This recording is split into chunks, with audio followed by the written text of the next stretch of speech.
Assalamu alaikum wa rahmatullahi wa barakatuh. Ndikhulupirira kuti tonse tili bwino. Asadalowe brother Maxwell Sulaimana ndimafuna nditangoonjezerapo ku zina zimene adafotokoza shehe anga olemekezeka Shehe Twaha Shaba. Ndimangofuna kuti ndingoonjezerapo pa mafunso amene anafunsidwa aja, amene mafunso amene amayankhidwa amene ndimangofuna ndingoonjezerako pang'ono kuti simwina mwake zina zimene tingaonjezerezo zitha kukhalanso zothandizirapo kwambiri pa mafunso aja. Funso loyamba lija limafotokoza kuti amamva Chisilamu akunena kuti atumiki onse aja amene adatumizidwa ndi Mulungu adali achisilamu. Nde we had to affirm this information kuti kodi information imene ndiyoonadi kuti asilamu mumanena kuti atumiki onse amene adatumizidwa ndi Mulungu adali achisilamu. Nde yankhundira kuti zoonadi we believe komanso timanena kuti atumiki onse aja amene adatumizidwa ndi Mulungu adali achisilamu. Ndipo imene ndi concept imene yafotokozedwa mobwerezedwa mu buku la Qur'ani, moti chapter number 21 cha mu Qur'ani mo imatchedwa kuti ndi suratul Anbiya, sura imene yafotokoza zokhudzana ndi aneneri amene adatumizidwa ndi Mulungu osiyanasiyana afuthulidwa mu Qur'ani mo, ndipo zasonyezedwa kuti onsewa adali asilamu. Nde ifedu timanena kuti atumiki onse aja amene adatumizidwa ndi Mulungu aja adali asilamu, ambe kuti Mulunguyo si Mulungu wochisokonezo oti akantumiza mtumiki wina kuntumiza ndi chipembedzo cha Chisilamu. Ndiye Mulungu yemwe akantumiza kuti iwe mtumiki iwe upite kumene kuja ukaphunzitsa anthu za Chiyuda, o mtumikiyo ndikutumiza ukaphunzitsa anthu aja mmene cha Chikhristu. Kumachita kuti zipembedzozo zimatsutsana mu basics kapena kuti muzikhulupiriro zawo. Ndiye we believe kuti atumiki onse aja adatumizidwa ndi chipembedzo chimodzi, ndipo chipembedzo chake chidali cha Chisilamu. Tikachoka pa mfundo imeneyi pamene pakubwera anofunsa kuti mukunena kuti atumiki onse ajawa adali achisilamu, nde zidatheka bwanji kuti mwa anthu enanso amene timawamva kuchokera mu history kalekalero monga achinatera zikufika kuti ankapembedza mafano ngati mmene akufotokozera malemba? Ndiye zinatheka bwanji kuti anthu amene akapezeka kwa chipembedzo chopembedza mafano kumachita kuti Mulungu adatumiza atumiki ndi chipembedzo cha Chisilamu? Yankho la funso limene likupezeka pa Qur'ani chapter cha 2 verse la number 213 pamene akunena kuti kana nasu ummatan wahida, kuti anthu onse kumayambireroko adali pa chipembedzo chimodzi chomwe chili cha Chisilamu. Fabatha Allahu nabiyin, komano kenako anthu aja adayamba kupatukana. Ndi pa nthawi imene anthu adayamba kupatukana, Mulungu adatumizano aneneri amene adapita kukawalalikira anthu mubashirina, ndi atumikiwa kapena kuti aneneriwa adatumizidwa kukhala anthu opereka nkhani yabwino, kuti anthu inu mukakhulupirira tikupatsani nkhani yabwino yoti mukalowa ku paradise. Wamunzirina, komanso atumiki adatumizidwa kukhala achenjezi kwa anthu ochita zoyipa, kuti mukapitiriza njira zanu zimene mukutsatirazi mukalowa nazo ku moto. Ndakupitiza ndi kuti wa anzala mahumul kitaba, ndi Mulungu adawatumiza aneneri amenewa anthu amene adali fluent pakalankhulidwe, amadziwa kulankhula komanso njira zabwino zowapangira approach anthu. Koma Mulungu pokhala wachisoni adaperekanso bonus, adawatumiza aneneri amenewa ndi mabuku bilhaqi, mwachoonadi. Mabuku mkatikati mwake munali choonadi.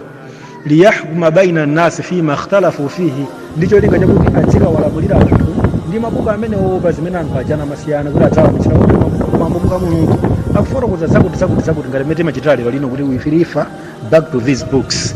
Ndiye Mulungu adatumiza aneneri ndi mabuku pambuyo poti anthu adayamba kusokoniza.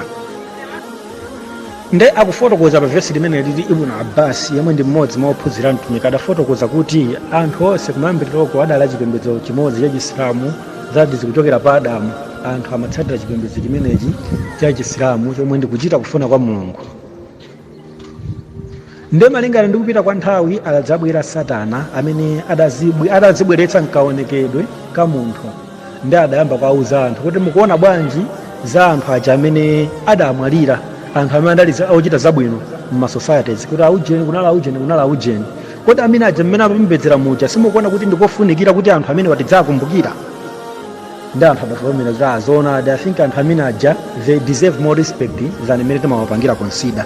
Nde adauza kuti mukuona bwanji mutapanga ma images, mutapanga ma statue oti mudzakumbukira, mupentepente zinthu mofanana ndiwo ndi anasema ziboli nkumakumbukira. Nde malingana ndi kupita kwa nthawi, anthu amene adabwera mbuyo mwawono adayambano kupeka zopekapeka kuti ayitu kodi anthu awa watu sikuti adangopachikidwa chonchi apapa, koma kuti zinthu zimenezi zimayandikitsa chifupi ndi Mulungu. Nde anthu aja adayambano kuzipanga zinthu zimenezi kukhala ma intermediaries, kukhala nkhala pakati pa anthuwa ndi Mulungu. Ndi amazipempha zimenezi kuti atipemphereni wa Mulungu zakuti. Nde malingana ndi kupita kwa nthawi mpaka na anthu ena adayambano kuzipembedza zinthu zimene zija ma generation amene adabwera mbuyomo. Nde kumeneku kudali kuyamba kapena kuti chimene chidali chiyambi chakupembedza mafano. Ndi mmeneno anthu adayamba kusinthira kuchoka pa chipembedzo choona adayambano kulowerera kuyamba kupembedza zinthu zimenezi.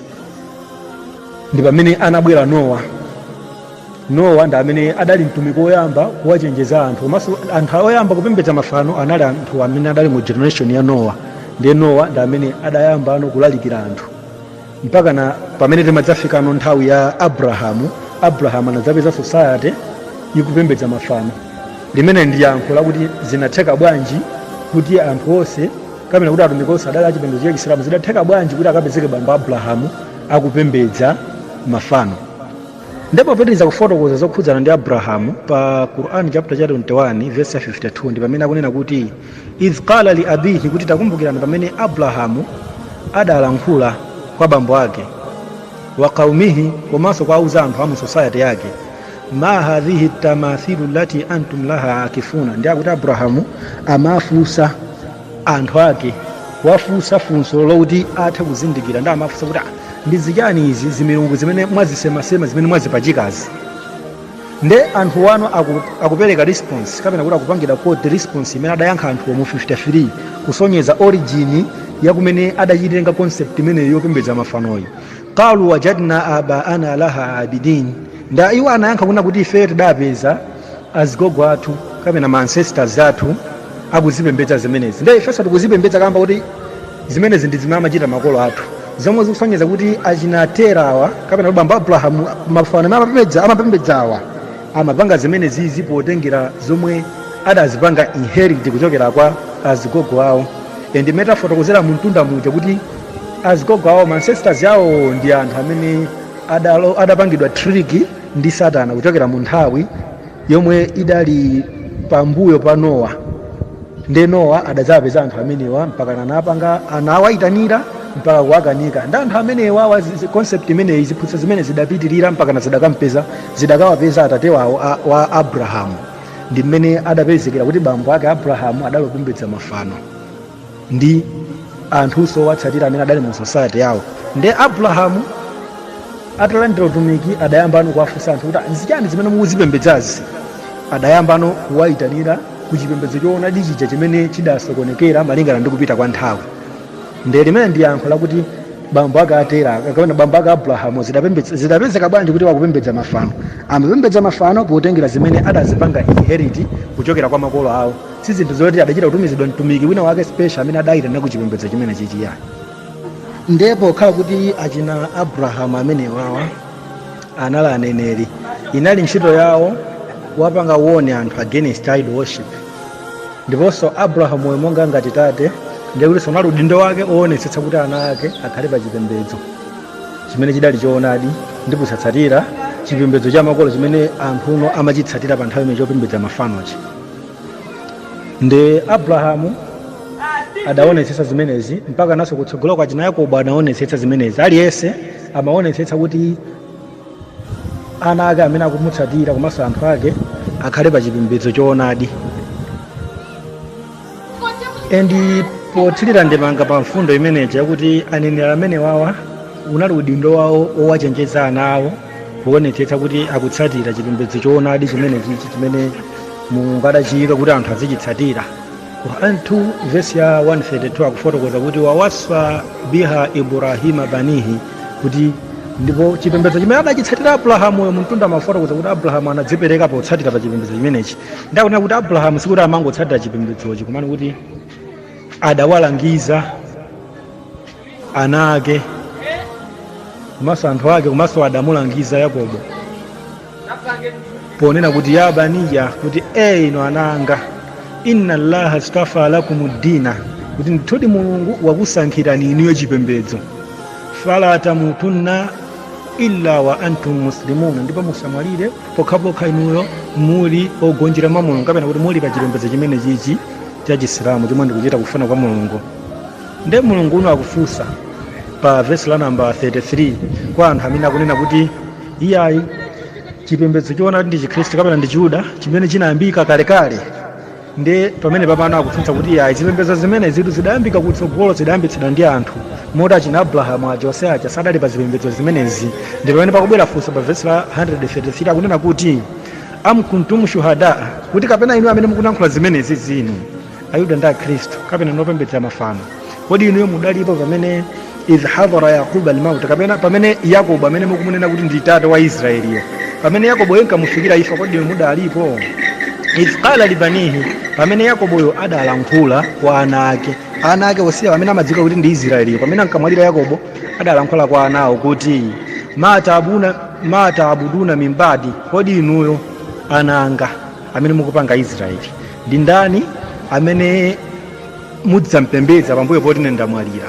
Qalu na'budu ilahaka ndi anachanena kuti ife tidzakhala kumpembedza mulungu wa inuyo amene mwatiphunzitsa inuyo amene mwakhala mukumulalira ife tidzampembedzabe mulungu ameneyo wa ilaha abaika ndi mulungu wa makolo anu ancestors anu Ibrahima amene ali Abrahamu wa Ismaila komanso Ishmaili wa Ishaqa komanso Isaki ilaha wahida amene ali mulungu mmodzi basi ndipo sitidzapembedza mulungu wina kupatula ameneyo basi. Wa nahnu lahu muslimuna ndipo ifeyo tilogonjera kwa mulungu ameneyo basi. Zomwe zosonyeza kuti chipembedzo chimene chasiya Yakobo choti ana ake azitsatira komanso anthu amene adzakhale zidzukulu zake azitsatira chidali chipembedzo chimene chichi chipembedzo cha Chisilamu that is according to the Quran. Ndiye tikabwera kufunso lina lija limene lidafunsidwa kuti anangano n'chifukwa cha ana amangonena kuti ayi mulungu wa Isaki mulungu wa Yakobo samatchula Ishmaeli ndiye kuti yankho lake ndoti ayi amatchula koma kuti mwina awo anasankha kusalemba chifukwa pamene tikupeza pa Qur'ani 2 verse la 133 akunena kuti anawo amayankha kuti ife tidzapembedza mulungu wa inuyo komanso mulungu wa makolo anu Abrahamu komanso Ishmaeli zikuoneka kuti Ishmaeli yonse apapa watchulidwa ndipo we believe kuti amatchulidwa. Kapenanso yankho lina tokha kuti okay chabwino chifukwa chanu ku Bible akupeza kuti ya Ishmaeli sakumutchula we can say kuti okay kapena kuti kapena amacheza ma-Israel okhawo kankhani zimene amakambirana within ma-Israeli so it was not necessary kuti azikhala sakumutchula Ishmaeli. Ndiye ndimangofuna nditangonjezera zimenezi nditayimiranso pamenepa zikomo kwambiri.